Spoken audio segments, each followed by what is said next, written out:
Hey guys, I'm Kyle. And I'm Stefan. And we'd like to welcome you guys to episode 19, NBA edition. Today we're just going to be talking about what's been going on in the playoff, a couple updates with injuries and the scoreline. So let's start off with kind of the series that have been finished. So, as you guys know, Cavs and Golden State Warriors, they were both in the finals last year, and the Cavaliers did win it. So basically both of those teams, Cavaliers did end up sweeping the Pacers 4-0. But I mean, they did have a little bit of trouble because every game except for the first one was within 6, which was pretty good and pretty tough, right? So obviously they were big favorites. They still did sweep, but each game was not as easy as everybody thought. Golden State Warriors, on the other hand, they had a much easier time against the Blazers. They also swept them, but the games were like big gaps. I know, like at halftime in their last game, they were up by 30, something like that, right? So it's ridiculous. Even though CJ McCollum and Damian Lillard, they both put up a bunch of good stats, especially in the first game. They both combined for 75, I believe, and still lost, which is ridiculous. And don't forget that Golden State did play this half the series without Durant. Yeah. Because he had, I think, another knee injury. Typical. But, so the Raptors did play the Bucks. Now, because we're from Toronto, right? We thought it was going to be a little bit of an easier series. I thought anyways. And I was mistaken. But it's not because the Bucks are good. It's because we're bad. We made a bunch of mistakes and we had so many problems with it. But we eventually got it figured out. Because as of right this moment, we're leading the series 3-2. And we're heading back to Toronto. No, we're heading to Milwaukee sorry. for Game 6. Yeah, we're heading to Milwaukee for Game 6. But anyways, so basically how the whole game went is Raptors, we lost the first game.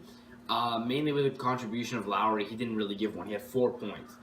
So he's basically useless that game. Then we bounced back. We won that game by 6. And then the next game we got embarrassed and lost by 30 points. No shots were falling. DeMar DeRozan was 0 for 8. And don't forget, he had 8 points, all from free throws. Yeah, so As I mean, Giannis quoted it best. The game was pathetic for everybody playing. It was just a no-win situation. But then the Raptors decided to switch it up, right? After getting embarrassed, and the Bucks, we'll put a clip of it, right? Their intro was the Barney song, which was that's pretty funny, but it was kind of disrespectful at the same time, right? It's kind of like, come on. But what the Raptors decided to do was they benched Jonas and they started Norman Powell, right?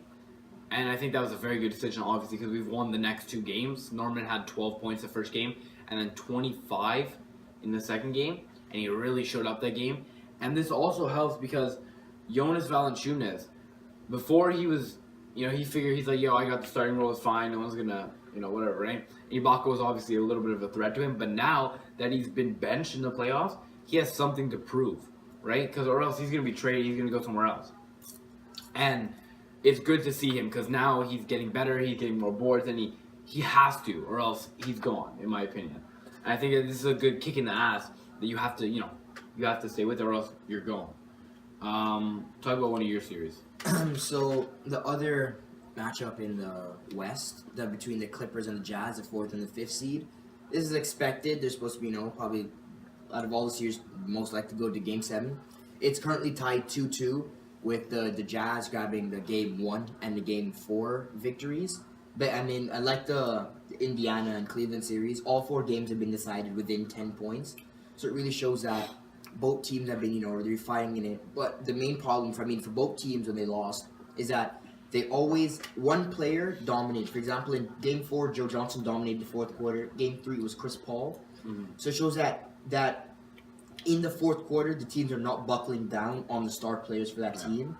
And I mean, I think Jazz have probably been, both teams have lost big players, as Jazz without Rudy Gobert for one game or so, and without Gordon Hayward for an illness.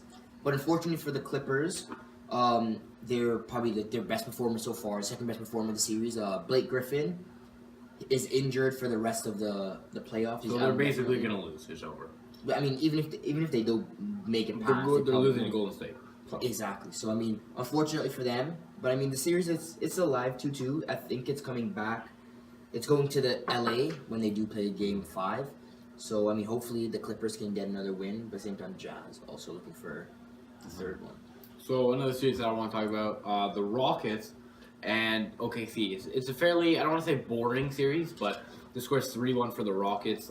They're playing their hopefully final game tonight. The reason why I'm talking about this is because Westbrook, even though they're losing 3-1, he has been ridiculous. And I don't like him very much because he's going to lose to MVP, but whatever. Besides the point, he is amazing in this series. He is going off. He has 51 points in the second game, 32 in the third, 35 in the fourth, and including a triple-double in the first half, which is ridiculous. That is crazy, even though they lost, but whatever. And just a fun fact, Westbrook on the court in the 4 playoff games they played, when Westbrook is on the court, they're +3. When Westbrook is off the court, take a guess. -15. -40. Okay, that's not bad. So, okay. Bit of a problem. I mean, to be fair, he's played 45 minutes, 42 minutes in every game. So, I mean, he's really carrying the workload, and hats off to him. I can't take it away from him. Obviously, he's doing amazing. But, I mean, you gotta win, man. But it's fine. They're, series over. We're gonna win tonight. 3-1? You sure series is over? Hasta luego. Yeah. You sure series is over? They're not the Caps. Okay. What about the other teams that came back from 3-1? What about Barcelona? What about the Patriots? They come down 3-1. They came back 28-3. What about Hillary Clinton? She didn't come back. I mean, Donald Trump. God.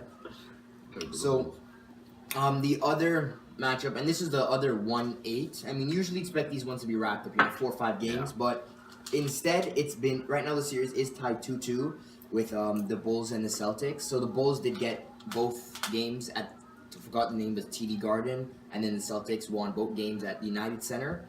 But I mean, the biggest factor probably for the Bulls why they didn't manage to win the first two games that Rajon Rondo was playing exceptional. I think he had when he did play, he had the 6th highest postseason efficiency rating out of all the players. So I mean, he was exceptional. He had a plus-minus of over 10 over those 2 games when he was on the court, and he really brought a different dynamic, especially when the other 3 point guards that are on the roster drunk compared to him. Is it what he did offensively, defensively?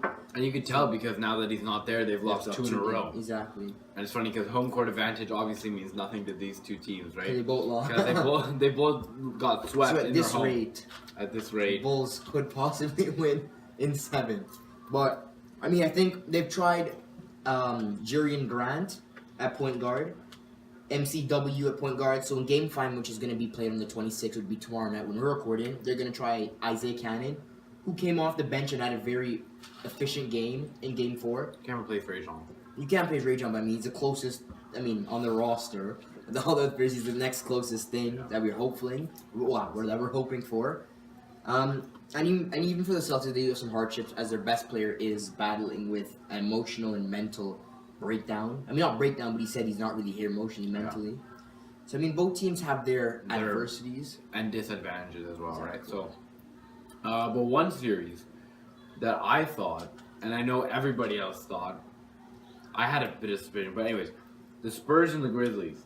A lot of people thought it was going to be a sweep. I expected a sweep. I figured Grizzlies could do something, right? But currently it's tied 2-2, which is ridiculous. I think they're playing tonight as well.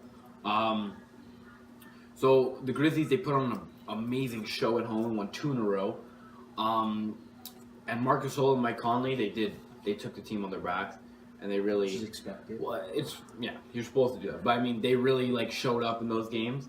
And for instance, Marc Gasol, he got the winning bucket. Mike Conley made it go into overtime, and they're just working together. And the coach, that team is currently flowing, and I feel like they have good things for the future. And no, they're not a future team. I feel like they're a win now. They don't have young players on that team to be a future team. They're not going to win now. I mean, they can't win now. I'm saying their team is not built for the future. They don't have young guys. Mike Conley and Gasol, those are not young guys. No. They need some acquisitions to be a win now, but they're in the team in the process of being a win now team, not for the future. Maybe but the problem is, that's still the future. The future's 5 to 10 seasons away. I meant 2. Well, next time say that, please. Thanks. Good for our viewers. Sorry, but despite Kawhi's heavy carry, he's still dropping 30 points basically every game. And he's really carrying the team on his back by himself. Basically a Westbrook situation, except he's not scoring as many points. And he has a better supporting cast. But we'll talk about that later. But no, honestly, I think it's going to be a very good series. Not a lot of people expected it to be good. And it's shaping up to be really, really, really good. I hope the Grizzlies win so then the Rockets can sweep. Whatever. Yeah, I hope for the same thing, so they can get embarrassed in the Western Conference. Rockets are going to the finals. Yeah, I'm convinced. I'm on him. You know, I took a couple LSDs before we recorded this. Same. It was a good time. But, anyways, I hope you guys enjoyed episode 19 of NBA Edition. If you haven't already, feel free to like, subscribe, comment, and share with your friends. And yeah, thanks for watching. Goodbye. Bye.